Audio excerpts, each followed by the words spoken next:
Hi, Omar. How are you? I'm great. How are you?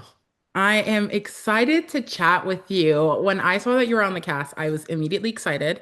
I'm familiar with some of your work. I've been seeing you play the RHAP reality games, and so I was like, I'm excited to see how this manifests itself in the true game of Traitors, which has Yeah. been such a fun show to watch.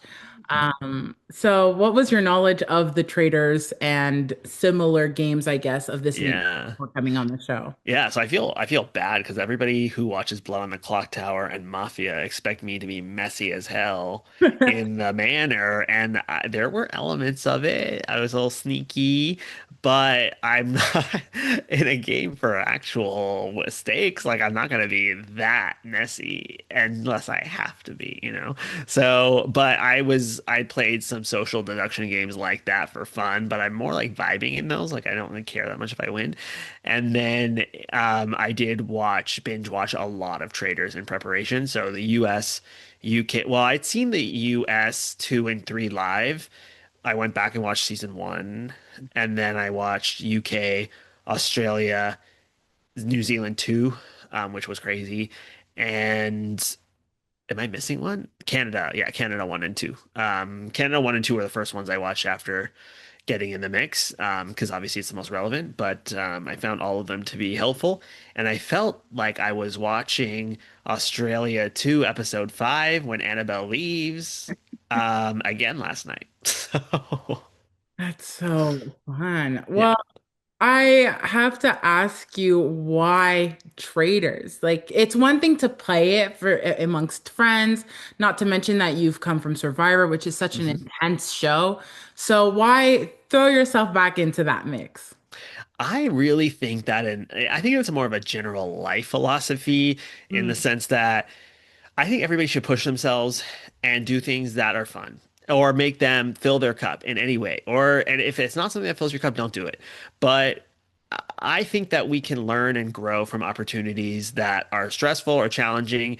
And I want to do that. I want to push myself and have experiences and have fun. And I'm glad that I did it, even if it didn't end well, because at the end of the day, I still learned a lot of stuff. And having an experience is probably better than sitting back at home doing nothing at all. So I was thankful for an experience. I'm always open to things that are going to be fun or things that would push me. And everybody has that. Everybody who does Survivor has a little competitive spirit to them. mm. And so it was fun to like flex those muscles again. Well, I'm curious, were you hoping to come into the show as a traitor, or were you curious about being a faithful and being on, I guess, the good side of this? Oh, I wanted to be chaotic, evil, a lawful evil, really. I wanted to be in that conclave, killing people left and right, stabby, stabby, as they say. And I was ready. I thought I could do it because I kind of played a very sneaky game on Survivor. People didn't really think that I was capable of being such a monster, and yet I was. And so I thought that that's the perfect way to play traitors as well. But knowing that coming into a game like that, there's a meta of gamers, reality people are often the traders. Mm-hmm. They often will have people looking at them, and if I were them, I would be looking at me. So it I knew there would be a big target on my back coming into the game, and so my goal was not necessarily to win, but just make sure I had fun and didn't leave anything on the table. Mm-hmm. I'm glad you mentioned that meta because, as you know, you go into the manor and you see recognizable faces. And history has shown, at least in Trader Canada, that when reality stars come on, they are traders. Netta is a prime example of that. So, how do you go about balancing the meta component of the game, the relationships of people you know, like Kevin, like Venus, and then also manage your threat level? Yeah, there's a couple of parts of that. First, I would say it's much harder to come in with people that you kind of know, and I also knew Ty a little bit too. I'd met him before, so it is different when you walk in there and you see familiar faces because then you have to balance but you also like, I mean, this is not a new rodeo. You know, there could be other people. So you have to mentally prepare and think about it. And also being in the mix for Survivor 50 for a while, I also it was knowing that I could go back and play with people that I know, and how does that translate into what you do on the island? What are you willing to do? What are you not willing to do? Where are the boundaries? And I think for me, I decided like on a moral set for myself, but I also had to recognize that that might not be the same for Ty, Venus, or Kevin. Like they might feel differently than I do, and I have to accept that. But my mentality was, I'm not gonna needlessly backstab a friend just to win this game. But I will still do everything I can to win, you know? And so it is a fine balance, but also a game like Traitors really does incentivize you to work with people like yourself. And so that's what I was trying to say as well with like the gender theory. You know, if I were a traitor, what always happens down the line? Sometimes there comes a time where a person is the most, um, like they're the only old person left or whatever. And then it's like, well, there's got to be an old person, and there's nobody there to like mask or blame instead of yourself. So going in, I was like, I need to keep as many like nerds archetype around as long as possible, as well as gamers and like other men or like people in a similar threat level to me. Like if Sarah Nicole is just as suspicious as me, that's a good person to keep around because when they're like, oh, it's the one who's like really social, then they might go for her over me. So I think that was my general strategy. And also seeing Netta win, there is no, that's like, and how many gamers were traders on US3 with Carolyn, Danielle, and Boston Rob. Though that and Netta were the freshest things on all of our minds.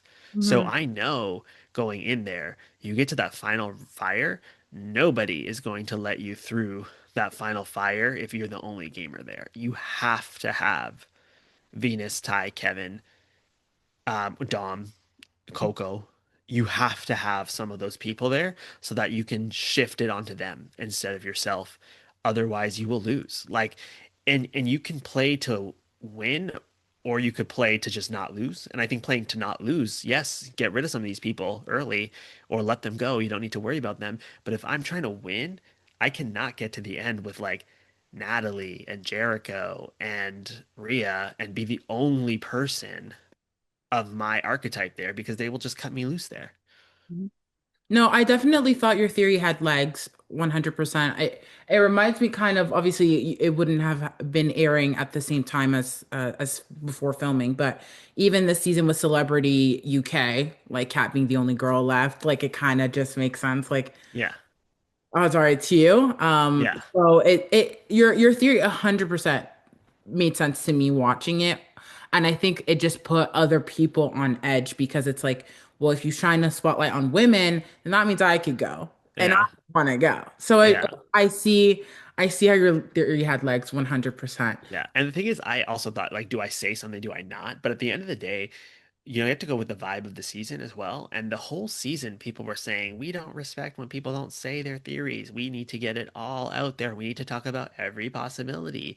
And so, I did that. I did what they wanted. But at the end of the day, then it's easy to turn on and be like, well, you said that, and that's suspicious. And it like doesn't, but then there was like, it's like they would think on that level, but not the level above. Like if I were a male trader there, does it really make sense for me to be doing all of that? No, because that draws suspicion on me to even point it out. It's a lot easier to hide amongst nine men than it is to like do the opposite world and then hope that it's going to like look good for me, like, and that people realize it. Like it's just easier to hide in plain sight rather than making a whole theater of it. But they didn't really like think on that level. So, and maybe that's my fault too, but also Traders is a fickle game where I do feel like it is, you could get caught at the wrong place at the wrong time saying the wrong thing to the wrong person, and on 4 and 5 days of the week that wouldn't affect you in the game, and one day the wrong time and you're done.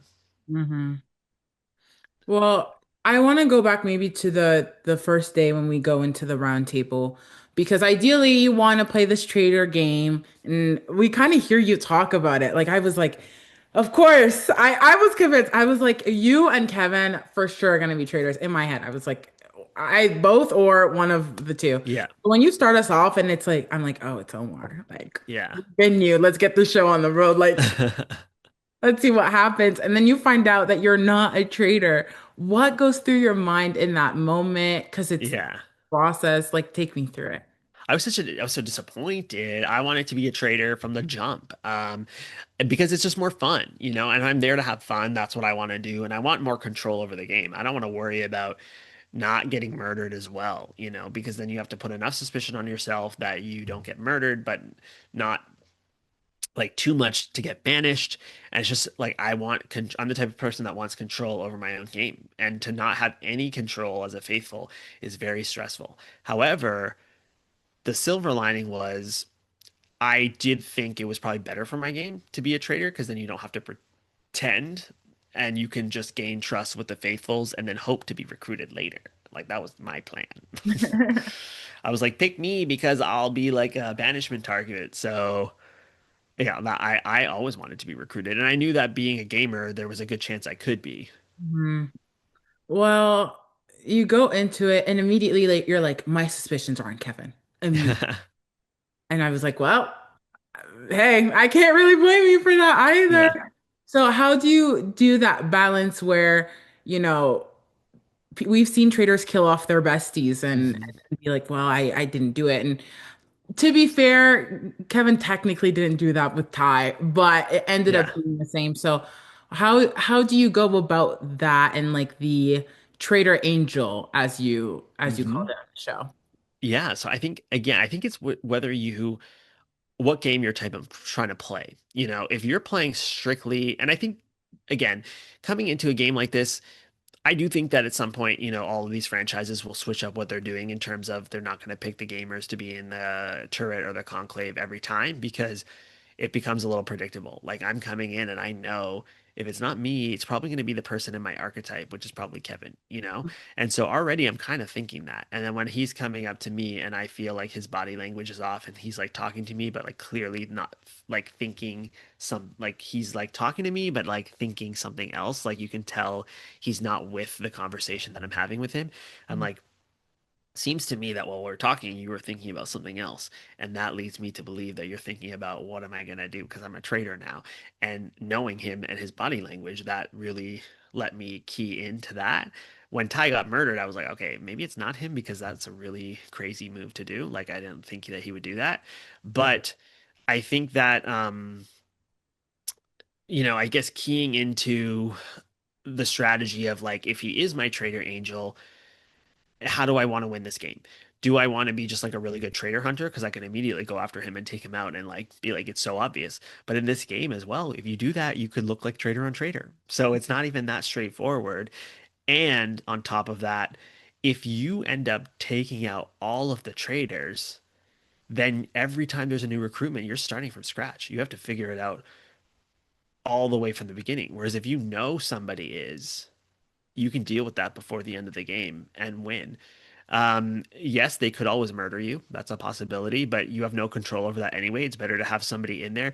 And if I'm thinking about like whose strategies make sense, I thought I might have two traitor angels. One would be Meredith and one would be Kevin. And Kevin really does not benefit from voting me out or murdering me because I could always be a potential alternate banishment target to him. And if he gets to the end of the game with, again, a bunch of non-gamers, they're never going to let him win. And if I'm there as well, same thing. Whereas Meredith, we're not on the same level, you know, like she could befriend me and then murder me and be like, I was really close with him Mm, because I'm never going to be competing for that same sort of trader spot as she is. So I think it really depends on sizing up who your competition. And Kevin is the perfect trader angel for a player like me because he's in the same archetype. He's more, I call him chaotic evil, and I'm chaotic or lawful evil. mm, And so he's always going to be a bigger banishment target than me. He's always going to be the one that people look to before me. And it's almost like the warning shot, you know. If he I'm not going to go until he goes mm, from a banishment perspective. So if my name is coming up, I always have a little bit of warning, I feel like. So I feel like for me there was no better perfect person to keep as a trader angel than Kevin because he was incentivized to keep me and my game was infinitely safer with him in the game. mm. Well, I feel like we have to talk about Venus because she isn't an initial traitor, but she does get recruited, which is why. Ty no longer is in the game. So how do you approach Venus in the setting? Because you're from the same show, and Mhm. famously in the Traitors US, they usually cast one survivor, one big brother, and maybe someone else, maybe a housewife or someone Yeah. from the Bravo universe. So does Venus ever cross your mind? Because she does fit your show hmm archetype, if you will. Yeah. Yeah. So again, I also thought, Erica got murdered episode one of the first or two of the first season. So if they get somebody from Survivor, they probably want to keep them around a little bit longer. So I'm like, maybe they make one of us a traitor. And when it's not me, I'm like, it very well could be Venus. I think the first day I had notes on who I thought was a traitor after the designation, and number one was Kevin because of the meta and his behavior. Number two was Meredith based on behavior. Number three and four was a tie because I didn't know that, no pun intended, not tie, but it was a tie between Coco and Venus because Coco, I didn't know she was on Big Brother Quebec at that time, so I was like, she's behaving like a traitor. And then Venus was like, the meta would suggest it, but her behavior is not traitorish because she seemed very normal. And it turns out she wasn't a traitor at that time. Like she got recruited the next day or that night, um, probably while I was writing those notes out. And so, but then it was almost irrelevant to me because again, like if I look at the game from her perspective and my perspective, our interests align. Mm, If I'm a, like, what if they start to look at a survivor down the line? And they did tonight, you know? She was lucky I was there to take that bullet over her. mm, But it could have been the opposite, and I could have been saved by her presence there. So I think that it made sense for me to trust her. So whether she was a traitor or not was almost irrelevant to me. She was on my list, but it didn't matter because if she was there, like there's no reason for me to get her out. If she is a traitor, she's probably keeping me safe because I'm a good, shield for her. And when I left, I did not think she was a traitor simply because I was like, clearly it's Kevin and Coco, and then I was really convinced it was Meredith, and so I was like, there's no room for Venus to be, but she wasn't off of my suspect list like people like Sarah Nicole Thompson. I mean, he was dead at that point, but Jericho, Rhea, Hollywood, Jamal. I didn't think Kara. These are all people I did not think were traitors. mm. Well, I want to talk about Rhea specifically because I thought your dynamic was very interesting at the round table. Rhea seems to have these connections with these people who keep dying or getting banished. Ty, Curtis, or her and get him get involved. Thompson, yourself. Like, how, talk to me about that relationship because I feel like she's such a always in the mix, whether or not Yeah. on purpose, like she just always ends up being there, and you Yeah. don't want her to vote for you. Well, it's because she's a very social player, very lovable, likable, gregarious, all over the place, very emotional, but also strategic. And Ria was very, like, I thought I was very close to Ria. Like, I really enjoyed her company. I really liked her. I still like her. Like, obviously, it's a game. So I enjoyed her a lot, but I really thought we were on the same wavelength of trust in terms of like regardless. Like I really did not think she was a traitor. I thought it was a possibility she might think that I am, but she probably knows that I have her back regardless. So I just didn't feel threatened by her because like she really sold that we were very good. And so when she like kind of abruptly turned, because she did want to vote for Coco, it seems, and her mind got changed, and then she really went down that route. I was very taken aback because I was like, even if you think this is like a stupid thing to do. I don't understand what you're doing. Hmm. And so I guess there's that fear of like maybe she thinks that I'm playing her and she doesn't want to look stupid or whatever it might be, but it's like the evidence was like clearly pointing to Coco. So I just didn't really like get it. I was very blindsided because I also didn't think it made sense for her game. And but I was like, maybe there's more to her game that I don't know. Looking at what we saw last night, like I think it really was just like a impulsive decision. And a lot of the arguments that she made like didn't make sense to me. So I was like trying to like two of them were, I had conversations with Ty and with Thompson, and both of them thought you were traitors, and I never told anybody about these conversations I had with them. And I'm like, okay, so they got murdered the night after they said they thought I was a traitor to you, but you never told anybody that. So how would I know that? You know what I mean? Like I was like that doesn't make any sense unless you're the traitor trying to frame me. Like Hmm. it doesn't make sense. And then she was like, you made me think Curtis was a traitor. And I was like, but Rhea, you gave me information that Curtis was lying. And so that made me. And then you asked me to say his name in front of everybody, and I did for you. So like I just did not understand where she was coming from. And and I convinced her I wasn't a traitor. She didn't vote for me because she didn't think I was.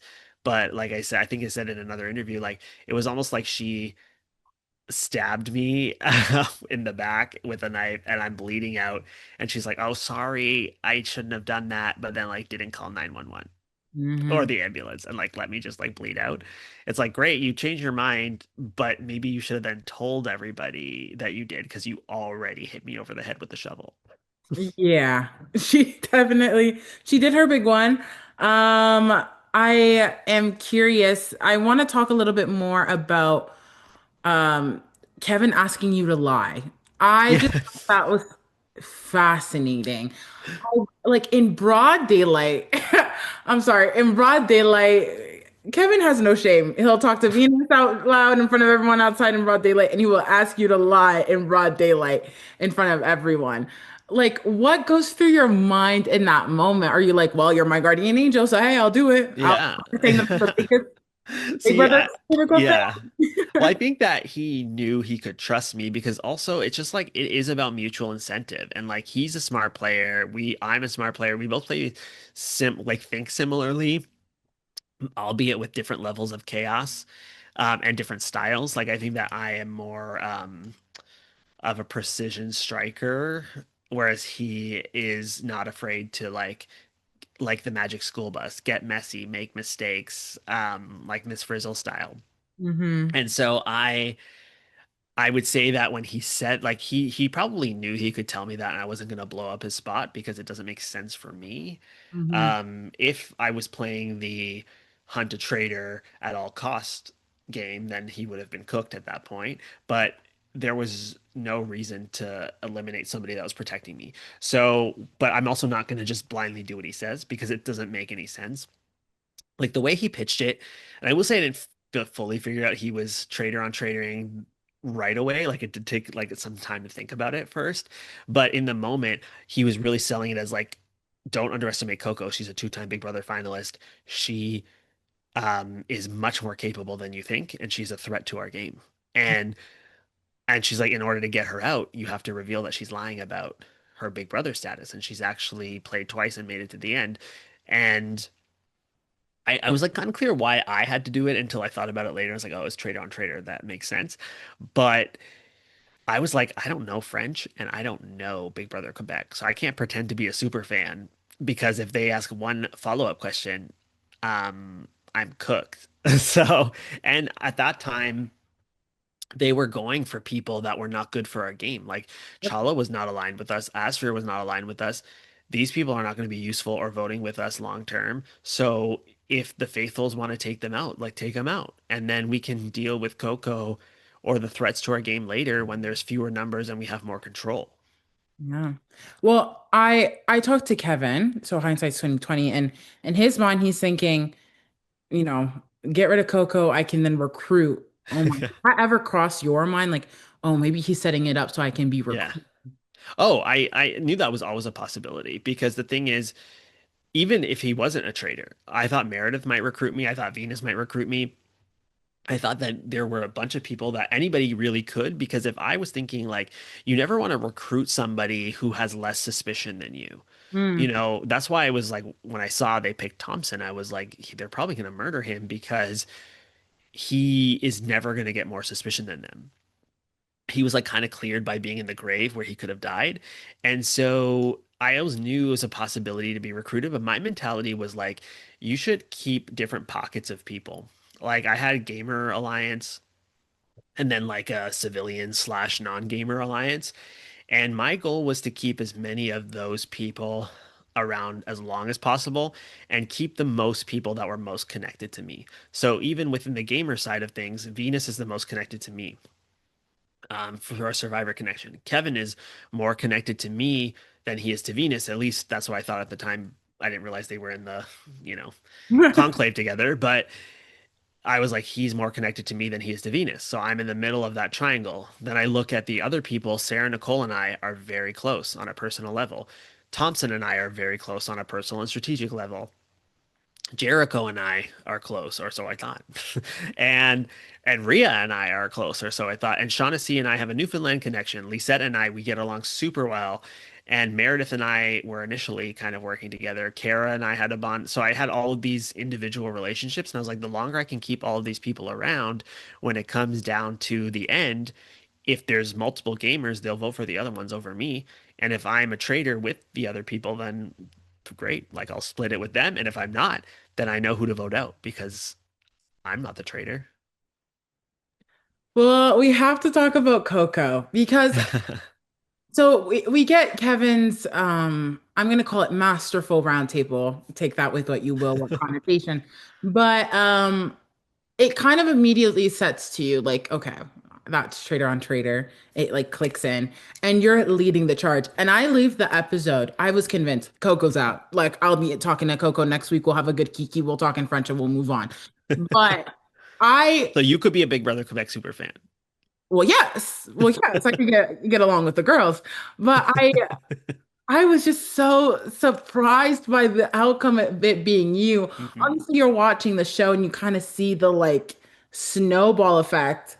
But at the time, like if you would have told me by the end of last week, Omar's the one going out of this battle, I would have said absolutely not. So I'm curious when you see Coco do her interview and she says, well, Omar's telling the truth. He's good. He's great. But it's one thing to like be telling the truth and it's another to convince people to Yeah, move that way. How do you as a she's watcher so good. like I mean, she's so good. She's so good at confessionals. She's so good at everything. The the thing is, I really didn't feel like I had to do that much convincing because it was so obvious. And there were so many people that were already looking in that direction.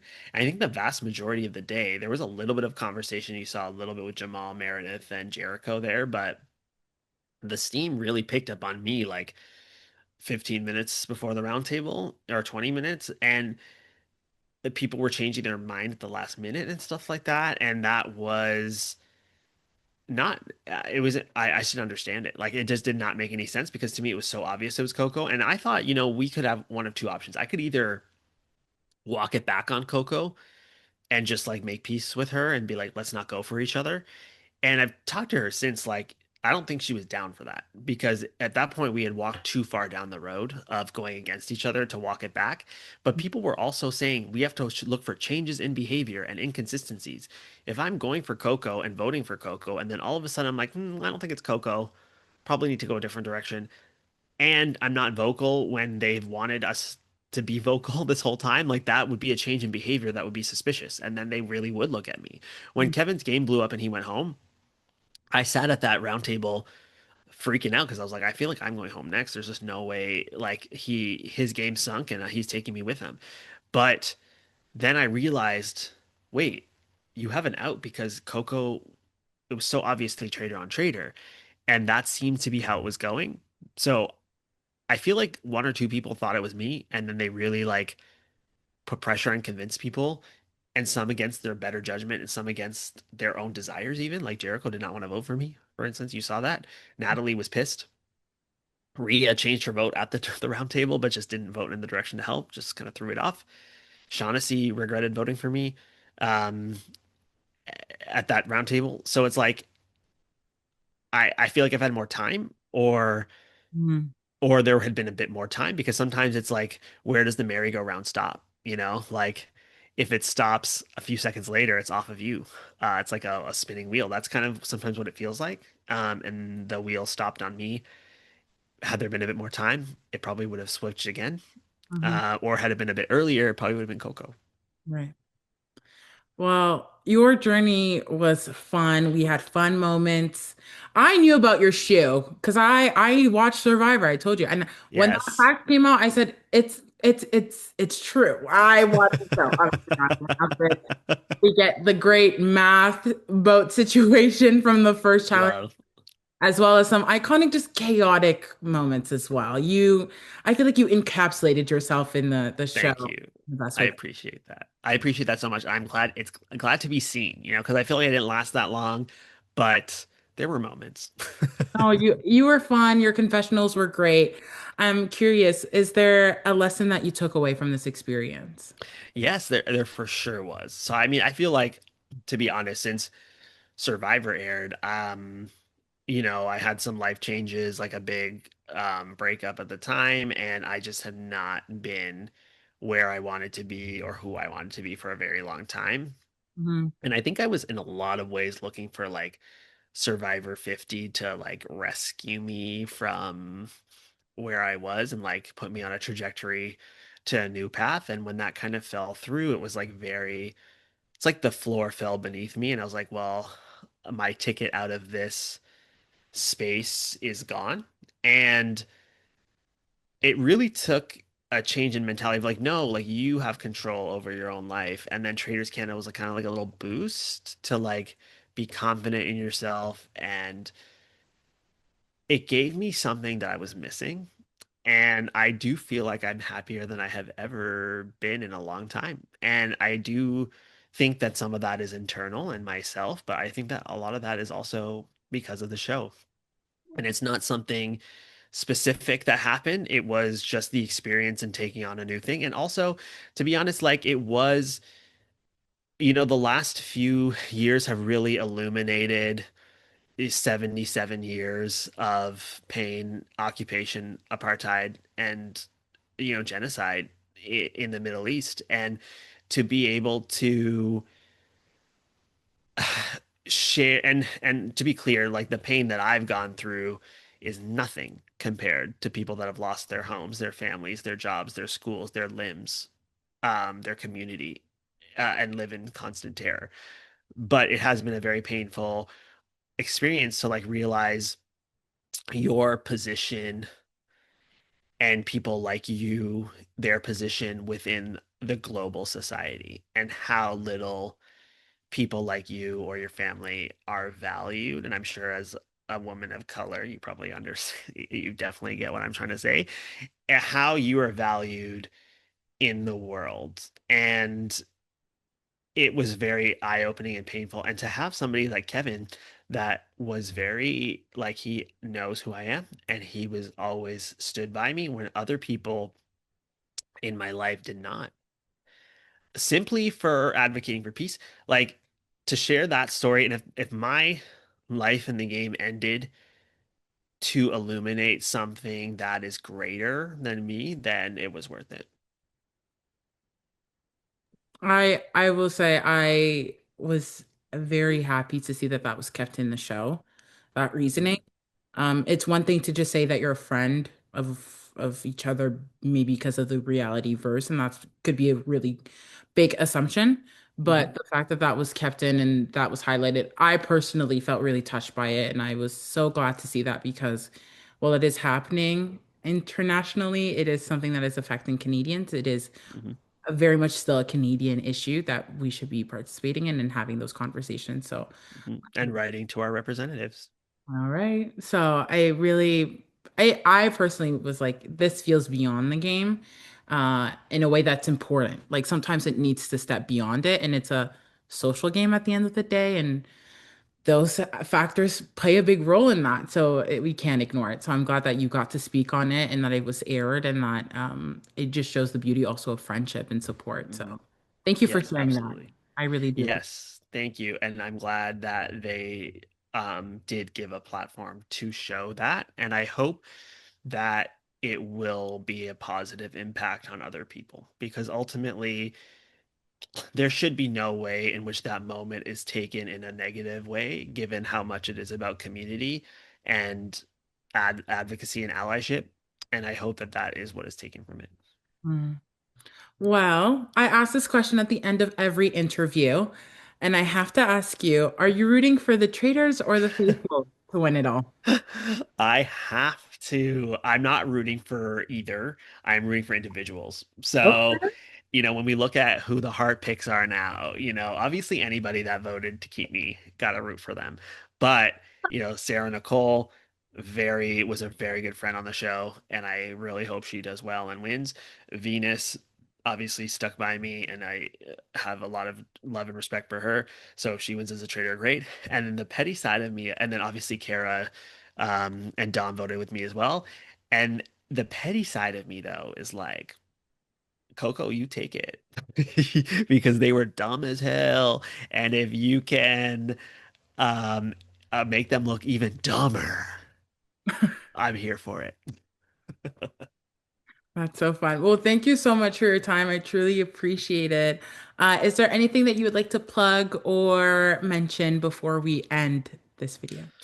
No, just keep tuning in to Traitors Canada 3 because it's been messy as hell so far and it's only halfway through.